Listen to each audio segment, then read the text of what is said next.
আসসালামু আলাইকুম, সবাইকে স্বাগতম আমাদের মহাকর্ষ ও অভিকর্ষের লেকচার নাম্বার 5 এ। আজকে আমরা কি নিয়ে কথা বলবো? আজকে টপিক হচ্ছে মহাকর্ষীয় বিভব ও প্রাবল্য। সো চলো শুরু করে যাক। প্রথমে শুরু করি আমরা মহাকর্ষীয় প্রাবল্য দিয়ে, তবে তার আগে আমাদের মহাকর্ষীয় ক্ষেত্র এর সংজ্ঞাটা করে নিতে হবে। সো একটু হেডিং দাও, মহাকর্ষীয় ক্ষেত্র। তারপর লিখেন বৃহৎ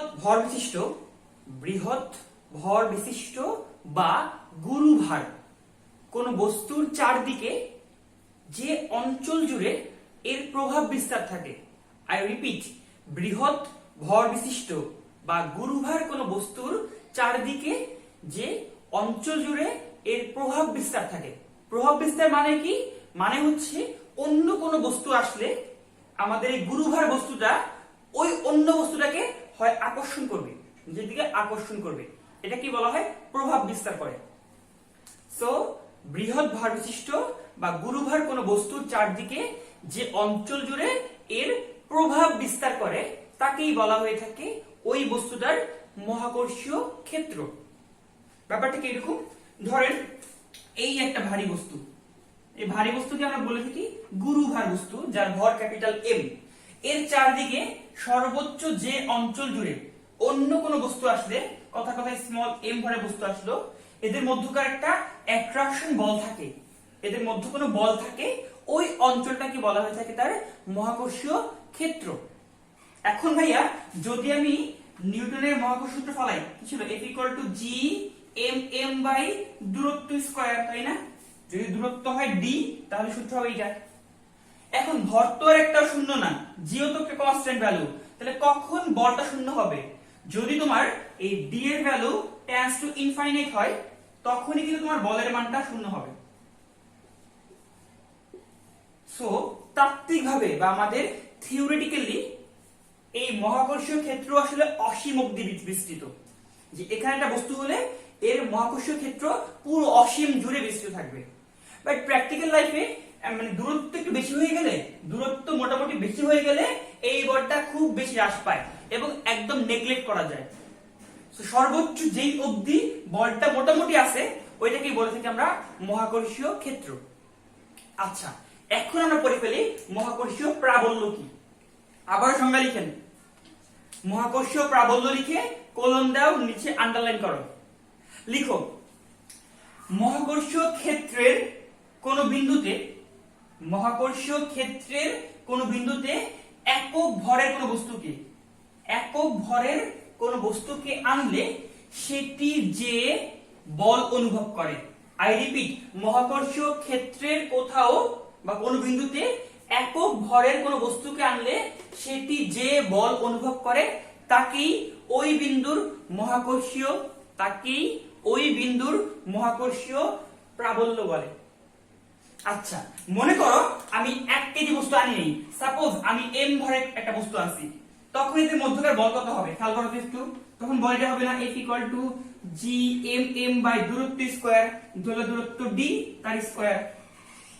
কিন্তু ভাইয়া সংজ্ঞা কি ছিল? একক ভরের বস্তুকে আনলে যে বল ফিল করে। আমরা জানি সংজ্ঞা ওয়াইজ যাকে আমি একক বানাই সে নিচে হয়ে যায়। একক ভরের বস্তুকে যেই আনলে যেই বল ফিল করে তাকেই বলা হয় কি? মহাকর্ষীয় প্রাবল্য। এটাকে আমরা ই লিখবো। তাহলে খেয়াল করবে একটু, উপরের লাইন থেকে যদি আমি f টাকে ভাগ করে দিই m দ্বারা, f কে ভাগ করে দিই m দ্বারা, কি হবে? এই m কাটা যাবে, কাটাকাটি গিয়ে সূত্র হবে এটা আলটিমেটলি gm ডিভাইডেড বাই দূরত্ব স্কয়ার। এই হচ্ছে তোমার মহাকর্ষীয় প্রাবল্য বের করার রাশিমালা। শেষ। কঠিন ছিল? একদম সিম্পল না? দেখো আবার বলি আমরা, হ্যাঁ, যে সূত্র হচ্ছে মহাকর্ষীয় ক্ষেত্রের কোথাও তুমি একক ভরের বস্তুকে আনলে যেই বল ফিল করবে ওইটাকে বলা হয় মহাকর্ষীয় প্রাবল্য। সো মনে করলে তুমি m ভরকে আনলা, একক ভর না আনি, তখন বল কত হবে? Gm by d square. এখন তোমার তো লাগবে একক ভরের জন্য, তুমি এভাবে চিন্তা করতে পারতা, তুমি একটা কাজ করে দাও, m এর মান 1 বসায় দাও, তখনকার f টা কি বলবো আমরা? e। তাহলে e হবে Gm * 1 বাই d স্কয়ার, তার মানে এটা আসলে বুঝা গেছে? বা আমরা এভাবে বলতে পারি যে কোনো সংখ্যা ক্ষেত্রে যাকে আমি একক বানাই সে নিচে হয় জেনারেলি। তাহলে একক ভরের কোনো বস্তুকে আনলে যেই বল ফিল করে তাহলে বলেন তো এর একক কি হবে? এই মহাকর্ষীয় প্রাবল্যের একক কি হবে? কি হবে? দেখো এই বলের একক কি ছিল? নিউটন। ভরের একক হচ্ছে কেজি। সো নিউটন পার কেজি। তাহলে এই প্রাবল্য এর একক হবে কত? নিউটন পার কেজি। এই যে বলের একক নিউটন, ভরের একক কেজি। যদি বলে কি প্রাবল্যের মাত্রা কত? ঠিক আছে, আমি একটা মুছে দিচ্ছি আপাতত। প্রাবল্যের মাত্রা কত? একটু খেয়াল করো, বলের মাত্রা কত ছিল? এটা তো আমাদের মুখস্থ থাকা উচিত। এটা হচ্ছে ml/t ইনভার্স 2 ডিভাইডেড বাই ভরের মাত্রা হচ্ছে মাস। m কাটাকাটি, সো এখান থেকে প্রাবল্যের মাত্রাকে আমরা থার্ড ব্র্যাকেট দ্বারা লিখে থাকি lt ইনভার্স 2। এই তো বুঝা গেছে? তাহলে আমাদের এই জিনিস এমসিকিউ এর জন্য মনে রাখবো আমরা। আচ্ছা, আর এটা বলে না একটু ভালো, অনেক ক্ষেত্রে তারা কি এটাকে ভাঙে, আবার অনেক ক্ষেত্রে তারা এটাকে ভাঙতে পারে। খেয়াল করো, এই নিউটনকে ভাঙলে কি পাওয়া যায়? আমরা জানি F = ma, তাই না? তাহলে F এর একক কি ছিল? নিউটন। এটাকে কি দেখা যাচ্ছে? ভরের একক হচ্ছে কেজি, ত্বরণের একক হচ্ছে মিটার পার সেকেন্ড স্কয়ার। তাহলে এটাকে ভাঙো নিউটনকে, তুমি এটা এমন লিখতে পারতা। একটু খেয়াল করি আমরা, নিউটনকে ভাঙলে এমন লেখা যায়, নিউটন হচ্ছে kg metre per second inverse 2, metre per second inverse 2, সাথে আছে কেজি ইনভার্স। তাহলে কেজি ইনভার্স কেজি কাটা, এটাকে কিন্তু মিটার পার সেকেন্ড স্কয়ার তথা ত্বরণের এককে লেখা যায়। বুঝা গেছে? এখন একটু খেয়াল করো ভাইয়া, যে এই যে মহাকর্ষীয় প্রাবল্যের মাত্রা কি হচ্ছে? ত্বরণের মাত্রা সমান। মহাকর্ষীয় প্রাবল্যের একক কি হচ্ছে? নিউটন পার কেজি, বা ত্বরণের একক তথা মিটার পার সেকেন্ড স্কয়ার মতো হচ্ছে। কিন্তু তাহলে মনে হচ্ছে না এর সাথে ত্বরণের একটা সম্পর্ক আছে? ওই সম্পর্কটা কি খুঁজে বের করো। এর সাথে নাকি ত্বরণের সম্পর্ক আছে, এটা কি হতে পারে? একটু মনে মনে চিন্তা করার ট্রাই করো। যদি পেয়ে যাও খুব ভালো, আর না পেলে আমরা একটু খেয়াল করি। দেখেন ভাইয়া, যদি আমরা এই ধরেন পৃথিবী পৃষ্ঠ হতে সাপোজ ডি দূরত্বে আসি, বলেন তো এই পয়েন্টে আপনার GH কত হবে? আমরা তো পড়ে আসছিলাম, এটা আমাদের 3 নাম্বার ক্লাসে। GH হতো এরকম, gm ডিভাইডেড বাই দূরত্বের স্কয়ার। যদি এইটুকু r এইটুকু h হতো, লিখতাম r প্লাস h এর হোল স্কয়ার। এখন তো একবারই d দিয়ে আছে, তাহলে কি লিখবো? d স্কয়ার না? আর একটু খেয়াল করলেই বুঝবা এটাই আসলে কি ছিল? মহাকর্ষীয় প্রাবল্য। তার মানে সাংখ্যিক মানের দিক থেকে মহাকর্ষীয় প্রাবল্য এবং অভিকর্ষীয় ত্বরণ কি হয়? সেম হয়। সাংখ্যিক মানের ভিত্তিতে মহাকর্ষীয় প্রাবল্য এবং অভিকর্ষীয় ত্বরণ কি হবে? সেম হচ্ছে। বুঝা গেল কি? আচ্ছা, তাহলে আমরা এবার এই প্রথম পার্থক্য হয়ে গেল। এবার আমরা আসি মহাকর্ষীয় বিভব। তাহলে ভাইয়া সংজ্ঞাটা লিখে ফেলেন, লিখেন। একক ভরের কোন বস্তুকে অসীম থেকে মহাকর্ষীয় ক্ষেত্রের কোথাও আনতে যে পরিমাণ কাজ করতে হয়। একক ভরের কোন বস্তুকে অসীম থেকে মহাকর্ষীয় ক্ষেত্রের কোথাও আনতে যে পরিমাণ কাজ করতে হয় তাকেই ওই বিন্দুর মহাকর্ষীয় বিভব বলে। ধরুন এই হচ্ছে আমাদের m গুরুভার একটা বস্তু ছিল, আর এই বৃত্তটা হচ্ছে তার মহাকর্ষীয় ক্ষেত্র। এই মহাকর্ষীয় ক্ষেত্রের বাহিরের কোনো পয়েন্ট থেকে, সবই তো অসীম, মহাকর্ষীয় ক্ষেত্রের বাহিরের কোনো পয়েন্ট থেকে আপনি একক ভরে কোনো একটা বস্তুকে সাপোজ এই পয়েন্টে আনবেন। আচ্ছা, মনে করো একই কথা, আমরা m ভরে কোনো বস্তুকে আনলাম, স্মল m ভরের বস্তু। কত দূরত্বে আনলাম? সাপোজ d দূরত্বে আনলাম। আচ্ছা, d বললে ক্ষেত্রে কনফিউজ হতে পারো, তুমি r লিখি। হ্যাঁ, d বললে একটু পরে বুঝবা কেন কনফিউজ হতে পারো। আমরা r লিখি, তাহলে ভালো হয়। হ্যাঁ, r লিখলে ব্যাপারটা বেটার হবে, বইয়ের সাথে একটু মিলবে ব্যাপার। ঠিক আছে? এই r কিন্তু আবার কি এর ব্যাসার্ধ না। ক্যাপিটাল R লিখলে বুঝবা তা হচ্ছে গ্রহের ব্যাসার্ধ বা বস্তুর ব্যাসার্ধ, আর স্মল r হচ্ছে দূরত্ব, কেন্দ্র হতে দূরত্ব। ওকে, এখন খেয়াল করো কি বুঝলাম। অসীম থেকে একক ভরে বস্তুকে আনতে যে পরিমাণ কাজ করতে হয়, মনে করলা তুমি m ভরে বস্তুকে আনতে w পরিমাণ কাজ করতে হলো, তাহলে জাস্ট ঐকিক নিয়ম, m ভরের বস্তুকে আনতে কাজ করতে হয় w, তাহলে একক ভরের বস্তুকে আনতে কতটুকু কাজ করতে হবে? w by m। আর এটাকেই বলা হয়ে থাকে মহাকর্ষীয় বিভব v। বুঝে গেছে? এখন দেখেন ভাইয়া, তাহলে v কত হবে? 1 বাই m ইনটু কৃত কাজ। এখন কাজটা কিরকম হবে? আমরা জানি সবাই কাজের ফর্মুলা মোট দুইটা, W ইকুয়াল টু একটা হচ্ছে F ডট S, যেখানে বলটা হচ্ছে ধ্রুবক বল। দ্যাট মিন্স সরণ ভ্যারি করলেও, সরণ চেঞ্জ করলেও বলের মান চেঞ্জ হয় না। আরেকটা এরকম W equal to integration of F dot DS, এটা হচ্ছে পরিবর্তনশীল বলের জন্য, যখন সরণের সাথে সাথে বলটা চেঞ্জ হয়। আর একটু খেয়াল করেন তো এখানে কোন বলটা আছে, এটা কি পরিবর্তনশীল নাকি কনস্ট্যান্ট বল? যদি আপনি ফর্মুলা ফেলান দেখবেন F ইকুয়াল টু কি লিখবেন আপনি, G M M বাই দূরত্ব স্কয়ার, না দূরত্ব R স্কয়ার। এটা খেয়াল করলেই বুঝবা যদি R চেঞ্জ হয় বল চেঞ্জ হবে। তার মানে যখন বস্তু দূরে ছিল তখন মধ্যকার বল ছিল কম, কাছে আস্তে আস্তে মধ্যকার বলটা গেছে বেড়ে। তার মানে এক কথায় বললে বলটা হচ্ছে পরিবর্তনশীল বল। ওই পরিবর্তনশীল বল বলে ফর্মুলা হবে এইটা। তাই তুমি W জায়গা লিখো integration of F dot D, এখানে S না বলে D R বলি, দূরত্বটা আমি R দ্বারা লিখছি। দূরত্বকে আমি S দ্বারা লিখলে S লিখতাম, R দ্বারা লিখছি বলে আমি R লিখলাম, তার ডট গুণফল। আর লিমিট কি হবে, অসীম থেকে তুমি নিয়ে আসছো R দূরত্বে, সো অসীম থেকে R দূরত্বে। ঠিক আছে, তোমরা হয়তো অনেকেই ইন্টিগ্রেশন পড়ো নাই, তাই আমি এটা পারফর্ম করতেছি না। এটা করলে উত্তর যা আসে তা বলি। এটা করার পরে তুমি আলটিমেটলি উত্তর এমন পাবা, V equal to minus GM divided by R। এই হচ্ছে মহাকর্ষীয় বিভব। কই থেকে আসলো, আগের লাইন থেকে আসলো। এই পারফর্মটা আমি আপাতত করতেছি না, বিকজ আমরা অনেকেই এখনো ইন্টিগ্রেশন পারি না। পারলে অবশ্যই করা দিতাম, বাট তুমি যদি পারো তখন তুমি একা একাই বুঝবা, খুবই সিম্পল জিনিস। ওকে, তাহলে এই হচ্ছে আমাদের ফর্মুলা, যে অসীম থেকে R দূরত্বে বিভব কত হবে, minus GM divided by R। বুঝা গেছে? তাহলে এই পার্টটা ভাই একটু তুলে নেন, ভিডিওটা দরকার পজ করেন, ভিডিও পজ করে এই পার্টটুকু তুলে নাও। আশা করি তুলে নিছো। এখন আমরা বলে ফেলি আমাদের বিভবের একক কি হবে, বিভবের মাত্রা কি হবে। এটা আমাদের কলেজে প্রায় আসতো এমসিকিউতে।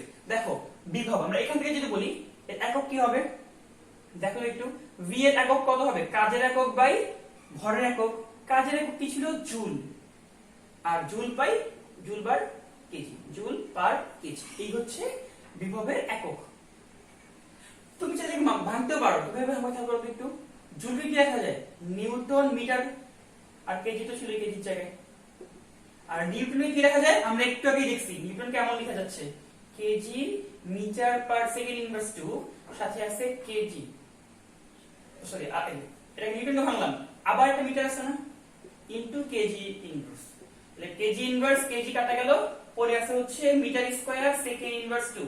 সো এটাও বলতে পারো, এটাও বলতে পারো, কারণ বলা যায় না পরীক্ষায় অপশনে কোনটা দিবে, তোমাকে সবগুলোর জন্য একদম প্রিপেয়ার থাকতে হবে। ওকে, তাহলে আমরা পেয়ে গেলাম v এর একক। যদি বলি এই v এর মাত্রা কি, এটা কিন্তু বেগ না, হ্যাঁ, সো মাত্রা আবার কি LT ইনভার্স বললো না। এর মাত্রা কি হবে দেখো তো, কাজের মাত্রা বাই ভরের মাত্রা। কাজের মাত্রা কি ছিল একটু মনে করে দেখেন, ml square t inverse 2 divided by ভরের মাত্রা মাস, m m কাটা গেল, পরে আছে হচ্ছে l স্কয়ার t ইনভার্স 2। বুঝা গেল কি? এই হচ্ছে বিভবের মাত্রা, এই হচ্ছে বিভবের একক, বা এটা একক বলতে পারবো, দুইটা একক। তাহলে আমরা আশা করি বিভবের সাথে এই পার্টগুলো বুঝতে পারলাম। এগুলো আমাদের এমসিকিউর জন্য কিন্তু লাগবে, প্রায়ই লাগবে এমসিকিউতে। সো আমরা আশা করি এখন থেকে একদম ভালো করে বুঝে বুঝে উঠাবো। তুমি একবার বুঝে গেলে দেন তোমাকে আর কষ্ট করতে হবে না। একটা কথা আছে না, শুরুটাই কঠিন। এটা খুবই বাস্তব কথা, যে একটা কাজ শুরু করা কঠিন, পড়তে বসলে যে প্রথমবার খুব টাফ লাগে, বাট একবার পড়ে ফেলো দেন কিন্তু সহজ। এনিওয়ে, এবার দেখি আমরা হচ্ছে বিভব আর প্রাবল্য এদের সম্পর্কটা কি, আমি জাস্ট প্রুভ না করে বলে দিই বিভব এবং প্রাবল্য এদের সম্পর্ক কি ছিল। মহাকর্ষীয় সম্পর্ক মিল এরকম, ফর মহাকর্ষীয় বিভব v ইকুয়াল টু, সরি মহাকর্ষীয় প্রাবল্য, প্রাবল্য হবে differentiation with respect to r, দূরত্বের সাপেক্ষে বিভবের ডিফারেন্সিয়েশন। এটাই হচ্ছে ফর্মুলা। কার কার সম্পর্ক, এই হচ্ছে বিভব, এই হচ্ছে প্রাবল্য। বিভব এবং প্রাবল্যের মধ্যকার সম্পর্ক হচ্ছে dv dr হচ্ছে তোমার e। বা তুমি এরকম বলতে পারতে এখান থেকে যে যেহেতু বিভবের ডিফারেন্সিয়েশন হচ্ছে প্রাবল্য, সো প্রাবল্যের ইন্টিগ্রেশন আবার কি বিভব। তুমি এমনও বলতে পারতা বিভব হবে ইন্টিগ্রেশন অফ প্রাবল্য ই ডিআর। ঠিক আছে, এনিওয়ে একটু খেয়াল করি আমরা তো প্রথমে পড়লাম যে ধরলেন এই আমাদের গুরুভার বস্তু যার ভর m, এখান থেকে r দূরত্বে কোন একটা পয়েন্ট থাকলে এই পয়েন্টে প্রাবল্য জানি কত হতো, খেয়াল করেন প্রাবল্য এমন হতো না যে gm ডিভাইডেড বাই এই যে প্রাবল্য হতো gm ডিভাইডেড বাই কি দূরত্ব স্কয়ার, দূরত্ব d লিখলে d স্কয়ার, দূরত্ব r লিখলে r স্কয়ার, এই তো। আচ্ছা, আর খেয়াল করেন একটু বিভব কত ছিল এখান থেকে মাইনাস gm বাই r। আচ্ছা আমি ভুলে গেছি, আমি কি লাস্ট টাইম মাইনাস লিখছিলাম কিনা, মাইনাস তো আছে, হ্যাঁ সূত্রে কিন্তু অবশ্যই মাইনাস আছে, আমার ঠিক মনে নেই আমি একটু মাইনাস লিখেছিলাম কিনা, যদি মাইনাস না লিখে থাকি তোমরা একটু অ্যাড করে নিও, সূত্রে কিন্তু মাইনাস আছে, মাইনাস gm বাই r। এখন একটা কাজ করি, আমরা এই বিভবকে ডিফারেন্সিয়েট করি, তো কি করি dv বাই dr, এটা কত হবে দেখো তো, তাহলে d dr অফ এই v এর ভ্যালুটা এই পুরোটা মাইনাস gm বাই r। একটু দেখেন মাইনাস gm, g ধ্রুবক ভর ধ্রুবক বের হয়ে আসছে, শুধু ডিফারেন্সিয়েশন অফ 1 বাই r, এটা কত হয় মাইনাস অফ r স্কয়ার, দেখো minus of 1 by r square হয়, এই 1 বাই r এর ডিফারেন্সিয়েশন, সো করলে gm একটা মাইনাস ছিল না, আর এর ডিফারেন্সিয়েশন হচ্ছে minus 1 by r square, so কাটাকাটি করলে ultimately gm by r square. খেয়াল করো এটা একটু ছিল আমাদের কি প্রাবল্য, তাই না? এটাই বলছি আমরা যে ডিফারেন্সিয়েশন অফ বিভব হবে আসলে প্রাবল্যের সমান। আচ্ছা, এরপর লাভটা কি হলো, লাভ দেখতেছি আমরা এখন। তাহলে আমরা পড়লাম হচ্ছে এক টাইপের বস্তু অর্থাৎ নিরেট বস্তু, এর বাহিরে প্রাবল্য কত হয়, নিরেট বস্তুর ক্ষেত্রে বাহিরে প্রাবল্য কত হয় বা বিভব কত হয়। এবং আমরা আরো একটা শিখবো, তা হচ্ছে যদি নিরেট কোনো বস্তু হয় এর অভ্যন্তরে বিভব কত প্রাবল্য কত। ঠিক আছে, ওইটা আমি প্রুফ করবো না, বলে দিচ্ছি। ধরো নিরেট একটা বস্তু, এই বিশাল বস্তু, ঠিক আছে, এই বিশাল বস্তু যার ব্যাসার্ধ হচ্ছে a, ঠিক আছে, আমরা বইয়ের মধ্যে ইউজ করি, এই বস্তুর ব্যাসার্ধ হচ্ছে a, তুমি এর কেন্দ্র হতে স্মল r দূরত্ব, এই পয়েন্টে কেন্দ্র হতে স্মল r দূরত্ব, এই পয়েন্টে বিভব এবং প্রাবল্য চাও। আগেরটা কি ছিল বাহিরে, বিরাট গোলকের মানে নিরেট গোলকের বাহিরে ছিল, এবার হচ্ছে নিরেট গোলকের অভ্যন্তরে বিভব কত প্রাবল্য কত, নিরেট গোলকের অভ্যন্তরে বিভব কত প্রাবল্য কত, কিভাবে করব খেয়াল করি আমরা। তাহলে ভাইয়া যদি বলা হয় বিভব, এটা আমাদের মনে রাখতে হবে, বিভব হবে minus gm into 3a square minus r square divided by 2 of a cube. এটা একটু কষ্ট করে মনে রাখতে হবে, ঠিক আছে। দেখো minus gm into 3a square minus r square divided by 2 of a cube. আমি এটাকে এরকম মনে রাখতাম, খেয়াল করো তো নরমালি বিভব কত হইতো মাইনাস gm ডিভাইডেড বাই দূরত্ব, তাহলে খেয়াল করো এখানে কিন্তু ঘুরে ফিরে কেটে আসতেছে মাইনাস, ঠিক আছে, gm ঠিক আছে, তারা করছে কি 1 বাই r টাকে একটু ফর্মে সাদা করেছে, কিভাবে দেখো 3 বিয়োগ 1, স্মল চিন্তা করো 3 বিয়োগ 1 কত হয় 2, ওই দুইটা r স্কয়ার ভাগ বা দুইটা a স্কয়ার ভাগ দুইটা a কিউব, কাটাকাটি করলে কি 1 বাই a থাকে না, মানে ওইটা জাস্ট চিন্তা করো আর কি, তুমি দেখো একটা সম্পর্ক প্রায় মিলে যাচ্ছে, এক্স্যাক্টলি তো আসলে হবে না, প্রায় মিলে যাচ্ছে। আমি ওইভাবে মনে রাখতাম যে যেহেতু বিভবের মেইন ফর্মুলা হচ্ছে মাইনাস gm বাই r, ওইখান থেকে তুমি এটা লিখতে পারো যে মাইনাস gm, আমার তো 1 বাই সামথিং লাগবে, 1 বাই সামথিং লাগবে, তাহলে 3 বিয়োগ 1 2, এখানেও 2, এর পাওয়ার 2 এর পাওয়ার 3, কাটাকাটি করলে নিচে একটা 1 থাকে পাওয়ার, বুঝা গেছে? আর যদি ভাইয়া বলি বলেন তো প্রাবল্য কত, এখন তো আপনি পারবেনই অবশ্যই, প্রাবল্য হচ্ছে জাস্ট ডিফারেন্সিয়েশন অফ বিভব। দেখেন তাহলে মাইনাস gm বের হয়ে আসলো divided by 2 of a cube, এটা তো ধ্রুবক, ব্যাসার্ধ তো কনস্ট্যান্ট, তাই না, সো a কিউব বের হয়ে আসলো। এবার এটা ডিফারেন্সিয়েশন দেখো 3a স্কয়ার, ধ্রুবকের ডিফারেন্সিয়েশন 0, মাইনাস r স্কয়ারের ডিফারেন্সিয়েশন কত হবে 2i অফ r, সো কত আসছে খেয়াল করেন একটু, এই মাইনাস মিলে হয়ে গেছে প্লাস, এই 2 কাটা গেল, সো পরে আছে কোনটা gm divided by a cube into r, এই হচ্ছে প্রাবল্য, বুঝা গেল কি? আশা করি বুঝতে পারছি আমরা। ওকে, তাহলে মহাকর্ষীয় বিভব, মহাকর্ষীয় প্রাবল্যর আমরা মোট 4টা एग्जांपल দেখলাম।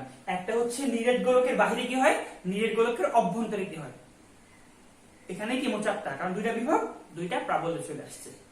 আচ্ছা, আমরা লাস্ট একটা বলি, তা হচ্ছে কি, তারপরও ধরলাম নিরেট গোলক নেই, এবার ফাঁপা গোলক। একটা ফাঁপা গোলক ছিল, এই ফাঁপা গোলকের অভ্যন্তরে বিভব কত হবে। এই ফাঁপা গোলক, হ্যাঁ, মানে মাঝখানে ফাঁপা যেটা গোলক আছে, ধরলা এর ধরলা আর দূরত্বে এই পয়েন্টে বিভব কত, বা এই পয়েন্টে প্রাবল্যটা কত। আমি তোমাদের একটা বলে দিই, আর একটা তোমরা নিজে খুঁজে বের করবা। হ্যাঁ, নিজে একটু খাটো, তাহলে মনে থাকবে বেশি করে। সো আমি বলে দিচ্ছি, খেয়াল করো, এদের অভ্যন্তরে প্রাবল্য হবে 0। বিভব বলে তোমরা প্রাবল্য বের করতে পারতা, বাট প্রাবল্য হবে তোমাদের 0। বিকজ ওই যে আমাদের সেই থিওরিটা, আমি দাগ দেই একটু এখানে, এই দাগের এই পাশের বস্তুগুলো এখানকার কি এদিকে টানে, আর এই দাগের এই বাম দিকের বস্তুগুলো এখানে কোনো বস্তু থাকলে তাকে এই দিকে টানে। যদিও মনে হচ্ছে এই দিকে অনেক বেশি ভর আছে, সো বেশি বলে টানবে, কিন্তু না, ভর বেশি আবার দূরত্ব বেশি। আর এই পাশে দেখে মনে হচ্ছে ভর কম, তাই কম বলে টানবে, কিন্তু ভাইয়া এখানে ভর কম ঠিক আছে, বাট দূরত্বও তো কম। সো আলটিমেটলি এই বলগুলো পরস্পরকে ক্যান্সেল করে দেয়, শুধুমাত্র পড়ে থাকে 0 অ্যান্সার। তাই প্রাবল্য হচ্ছে 0। আর তোমাদের কাজ ভাইয়া, তোমরা এখান থেকে ইহার বিভব কত তা বের করবা। নিরেট গোলকের অভ্যন্তরে বিভব কত। সো আমরা মোট 5টা পড়াই দিলাম, জাস্ট ছোট্ট একটা তোমাদের বের করতে বললাম, এটা তোমরা খুঁজে বের করবা। তাহলে আমাদের এই পার্টটুকু হয়ে গেল। আমরা একটা एग्जांपल করতেই পারি এখান থেকে, ঠিক আছে। তাহলে আমরা ছোট্ট একটা एग्जांपल করি। প্রথম एग्जांपलটা এমন লিখেন, পৃথিবীকে 5.5 গ্রাম পার সিসি, পৃথিবীকে 5.5 গ্রাম পার সিসি, সিসি মানে হচ্ছে সেন্টিমিটার কিউব বা কিউবিক সেন্টিমিটার, কিউবিক সেন্টিমিটার। পৃথিবীকে এত গড় ঘনত্বের ও 6400 কিলোমিটার ব্যাসার্ধের গোলক চিন্তা করে বা গোলক ধরে পৃথিবীর ভর ও পৃষ্ঠে বিভব কত, পৃথিবীর ভর ও পৃষ্ঠে বিভব কত বের করো। আই রিপিট, পৃথিবীকে 5.5 গ্রাম পার সিসি এত গড় ঘনত্বের গোলক চিন্তা করো, এত গড় ঘনত্বের গোলক যার ব্যাসার্ধ হচ্ছে 6400, এমন চিন্তা করে পৃথিবীর ভর ও পৃথিবীর পৃষ্ঠে বিভবটা তোমরা বের করো। একটু ভিডিওটা পজ করে নিজেরা ট্রাই করো, নিজেরা পারলে বেশি ভালো হয় আর কি। আমি তো করেই দিব, তাই না, তোমরা তো ট্রাই করো। আশা করি ট্রাই করছো অনেকে, হয়তো অনেকে পেরেও গেছো, তাদেরকে ধন্যবাদ। আচ্ছা, আমরা করে দিচ্ছি এবার। প্রথমে বলা হয়েছে পৃথিবীর ভর কত। এটা খুবই সিম্পল, কিভাবে করবো আমরা জানি, ভর ইকুয়াল টু কি হয়, রো ভি। এখানে রো হচ্ছে ঘনত্ব, আর ভলিউম কত হবে, আচ্ছা রো থাকো, ভলিউম হচ্ছে, যেহেতু পৃথিবী একটা নিরেট গোলক তাই 4/3 পাই ব্যাসার্ধ কিউব, পাই আর কিউব।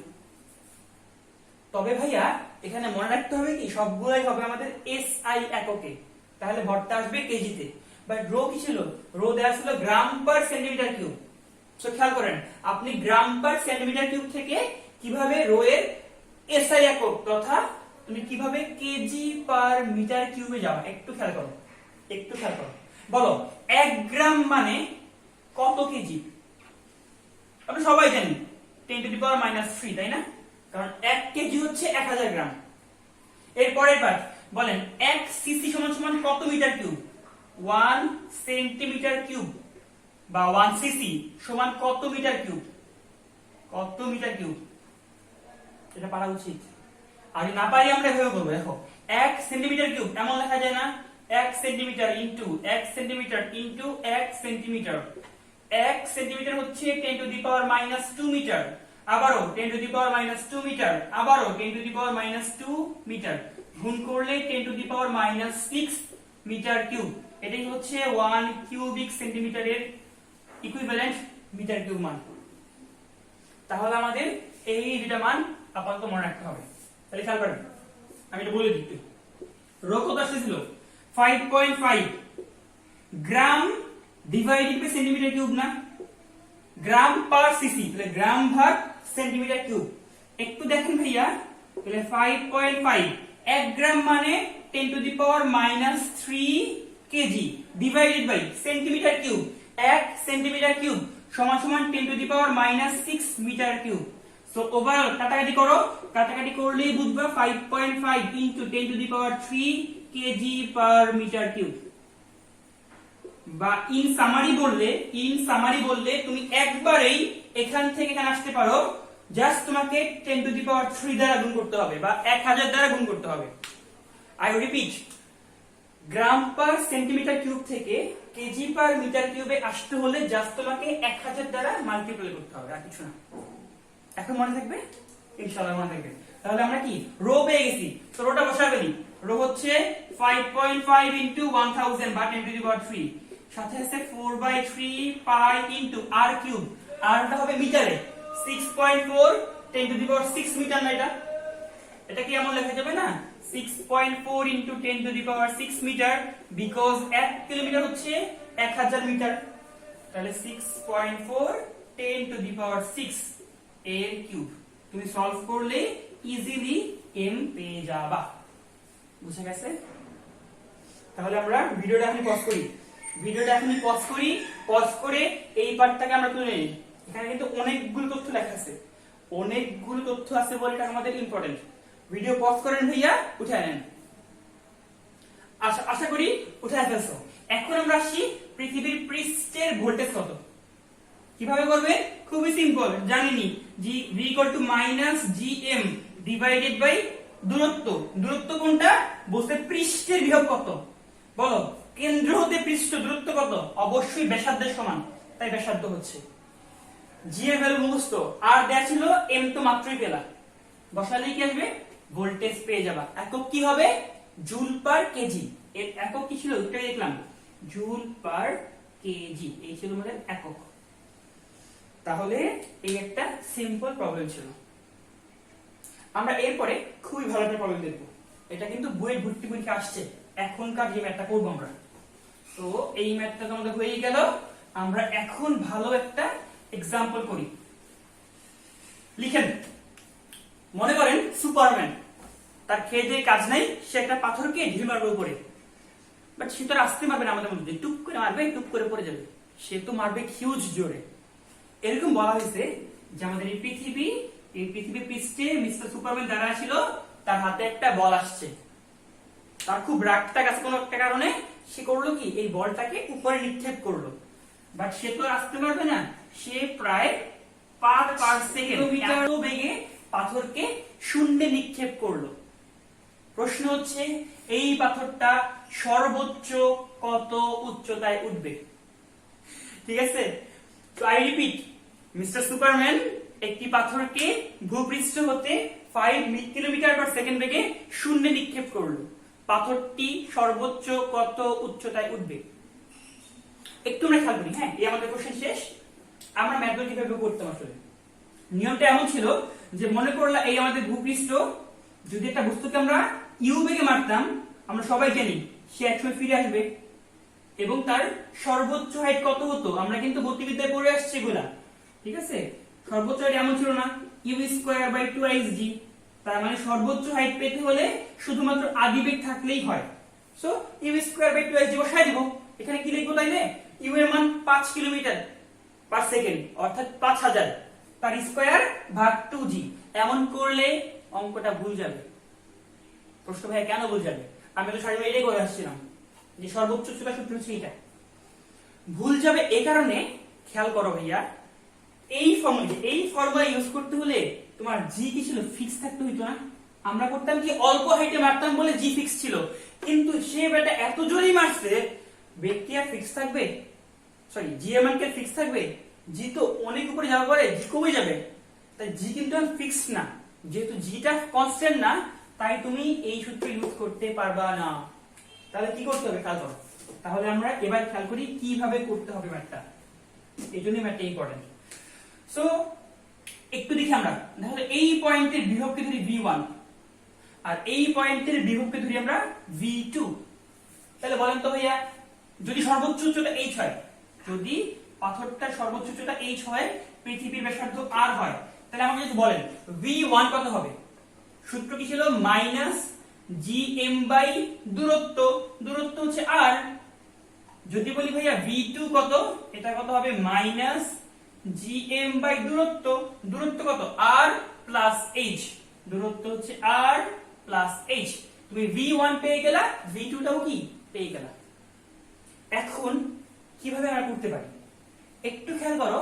যখন আমরা বিভব পড়েছিলাম, আমরা কি পড়েছিলাম সংজ্ঞাটা? যে অসীম থেকে একক ভরকে আনতে যে কাজ করতে হয় তাকেই বলা হয় বিভব। তাহলে বিভব ইনটু ভর কত হচ্ছে? বিভব ইনটু ভর, এটাই কিছু কাজ হচ্ছে না? আর যাহাই কাজ তাহাই কি শক্তি লেখা যায় না? আমরা সবাই জানি। তাহলে সামাই হচ্ছে কোনটা দেখো তো একটু। এই যে শক্তি হচ্ছে এইটা, এই শক্তিকে বলা হবে বিভব শক্তি, বিভব শক্তি। আর এটা হচ্ছে তোমাদের মহাকর্ষীয় বিভব ইনটু বস্তুটার ভর। তাহলে যদি তোমাকে বলি এই যে 1 নাম্বার পয়েন্টে বা অর্থাৎ পৃথিবী পৃষ্ঠে, এই পৃথিবী পৃষ্ঠে বস্তুর শক্তি কত হবে? যদি আমি এখানে কি ভিটাকে রিপ্লেস করে বলি পৃথিবী পৃষ্ঠে শক্তি কত? শক্তি হতো বিভব, বিভব ইনটু ভর, তাহলে এটা হচ্ছে শক্তি। যদি বলি এই পয়েন্টে শক্তি কত? E2, এটা কত হবে ভাইয়া? বিভব ইনটু ভর। যদি এই পার্টটা আমরা এখনো না বুঝি, আবার পজ করে দেখি, হ্যাঁ আবার রিওয়াইন্ড করে দেখি, বুঝবা যে সিম্পল কথা। জাস্ট বিভবকে তুমি ভর দ্বারা গুণ করলে কি শক্তি আসতেছে। সো প্রথম পার্টটুকু কি ছিল? বিভব ছিল, আমি ভর দ্বারা গুণ করলে কি শক্তি আসতেছে। সেম টু দেখাও, এই প্রথম পার্টটুকু বিভব ছিল, ভর দ্বারা গুণ করলেই শক্তি আসছে। তাহলে আমি এই পার্টটা মুছে দিচ্ছি, হ্যাঁ এই পার্টটা মুছে দিলাম। এখন দেখেন ভাইয়া কি দেখবেন, এইখান থেকে এখানে যাচ্ছে, এটা শক্তি ট্রান্সফার হচ্ছে না? আর ট্রান্সফার মানে কি? শেষ বিয়োগ আদি।